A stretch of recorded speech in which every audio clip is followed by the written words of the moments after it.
You know what? I think it's hard to say a team like the Chiefs won't make the playoffs. A team like the Chiefs won't be contending for an AFC championship. And it is true. Teams around them have gotten better. But when you are at the top of the game, when you are at the top of the food chain, there are only going to be small incremental pieces you can add in order to be a better team. I think one of those small pieces is a Juju Smith-Schuster add in the slot. And now you can have some of those tough catches and not necessarily always be Travis Kelce working low or inside the numbers. Also defensively, a guy like Justin Reed, who I know isn't Tyrann Mathieu from an accomplishment standpoint, from an instinct standpoint, but he's younger, he's faster, he's more explosive. So you at least add a piece there that is comparable. So I believe that the Kansas City Chiefs, when you have Andy Reid, when you have a quarterback like Patrick Mahomes, and some of the pieces around him will not only be competitive, but will be contending for an AFC championship once again this season. Jeff, it didn't look like you agreed with Bart either when he was talking there.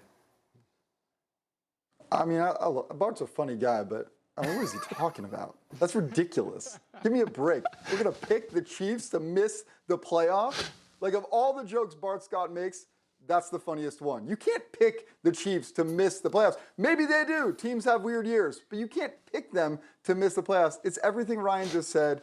Agree completely. Bart, you're a funny guy. Haha. Robert? No, I don't agree with Bart Scott. He's a defensive guy making offensive statements. I'm appalled. The Kansas City Chiefs are the 6th year in a row AFC West division champs.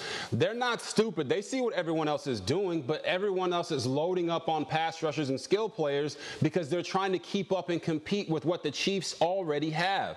So what did the Chiefs do? Yeah, they lost Tyrann Mathieu. That's a big loss, but they brought in Justin Reed, and then they added Juju Smith-Schuster, who is going to be great for their offense in the intermediate game and run after the catch. And people keep forgetting, they did sign back Josh Gordon, who's a former all-pro type of player, and he's their 4th receiver. The Chiefs are going to have to score and score a lot because on defense, they don't necessarily have the firepower to shut teams down. But let's not get it twisted. Bart Scott is not right in this situation. And the other thing we tried to bring up yesterday is coaching. Andy Reid has been a head coach in the NFL for 23 years, and he's made the playoffs in 17 of them, including each of the last 7. So I think you got to factor that in as well. One thing I know for sure is if the Chiefs miss the playoffs, we will not hear the end of it. In the meantime, let's run the floor. Thanks for watching ESPN on YouTube. For live streaming sports and premium content, subscribe to ESPN+.